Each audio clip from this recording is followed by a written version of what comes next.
Hi everybody, thank you for joining me for today's video. It is about borderlines, maybe narcissists too, bringing up the past, keeping the score. Let me start by saying, not all. Or should I this time? You see, 40% of people diagnosed with borderline personality disorder are also diagnosed with narcissistic personality disorder. You've seen many of my videos I title The Borderline Narcissist. I'm going to say that all borderlines are manipulative. I'm going to say all borderlines have brought up the past. Please, borderlines, chime in down below and let me know that you never have. They do this to criticize you, and it's all for control and power. I've listed other reasons or other ways that toxic people gain power in their relationships with you. Having the victim narrative identity is one of them. You paying for everything is another. Not reciprocating needs, your emotional needs, is another. False accusations is their favorite way to bait you. But they love bringing up the past. Control and power. Now, keeping the score refers to constantly keeping track of what they did good and what you did bad. But we're going to talk about the latter today. Borderlines are not agreeable, and they pretty much never forgive. Not all. Skewed perception from cognitive dysfunctioning, but they don't have to actually believe what they say. It's only for control. If you try to mimic how your toxic borderline would treat you and act and what they'd say about this stuff, you'll see they don't really believe it. They know.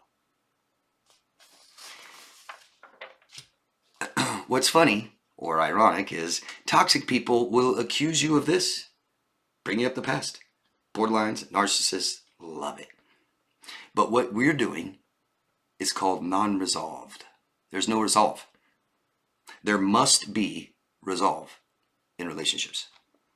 You keep trying to talk to them about what happened yesterday, about what they did. It was never resolved yesterday. And they say, oh, stop bringing up the past. Really? We didn't fix that. And past is never the past until it is resolved. I don't care how much time goes by. If it's not resolved, it's not the past. We will carry this in our relationship every day. Now, generalizing, bringing up the past, are things like, you always do this. You always do that. And you're thinking, once. Once I did it, I acknowledged it, I apologized, you said you forgive me. Now I always do it. Interesting. You promised you would change, but you're still the same as when we met.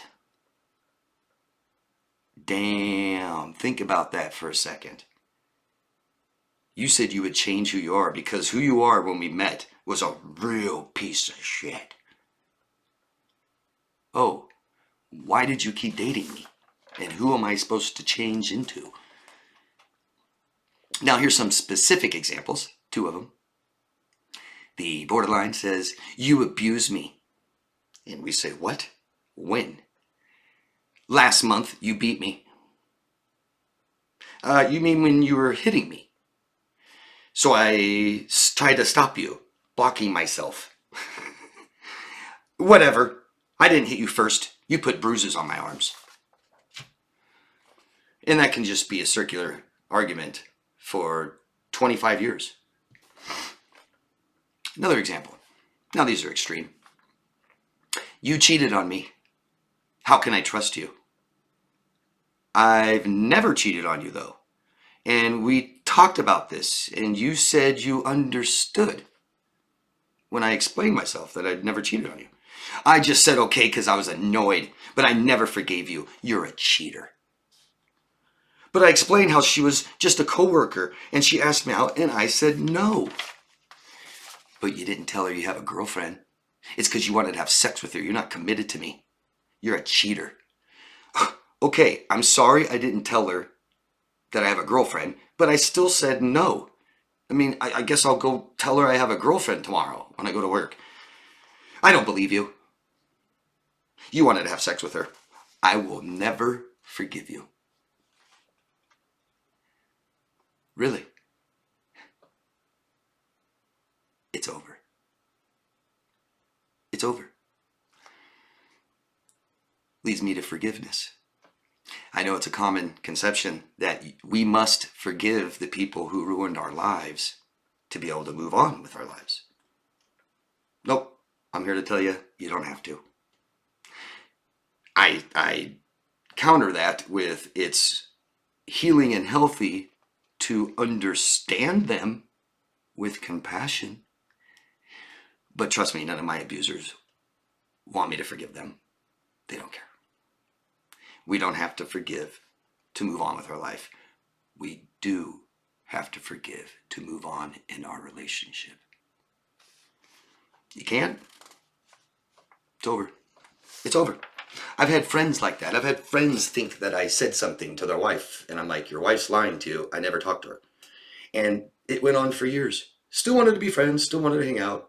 If I ever brought it up, no, you're lying, I don't trust you.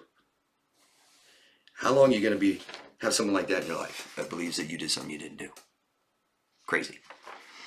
Again, I've said this many times, and I'm going to say it again. Problems in relationships, we fix or we end them.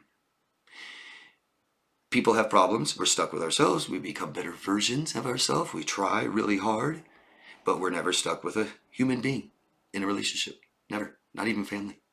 No. And we have problems in relationships. All do. And we try equally hard to fix them or we end the relationship. Okay? If we can't fix the problems, we can try to get help. But they have to be fixed. We don't just go get help for 1 or 2 sessions and they tell you, we fixed it. And you're like, no, it still feels bad. Yeah, but I told you this, let's fix it. This is so common, so common. This is how they're gaslighting you, manipulating you, controlling you, and assuming all power in this relationship. Don't defend yourself against something you didn't do. And don't just say you're sorry if you didn't do it. The worst thing you can ever do in your relationships, the worst, is to stay quiet to avoid conflict. Okay, honey. My dad told me once, the only way a marriage can work is when you tell them that they're always right. If you guys find yourself in a relationship like this at all, step outside of it. Tell someone and ask for help, okay? Anybody that wants coaching, you can find me at daviddemars.com. Ask me any questions you want. I appreciate thumbs up, subscribe. Love yourself first. Thanks, guys. Bye-bye.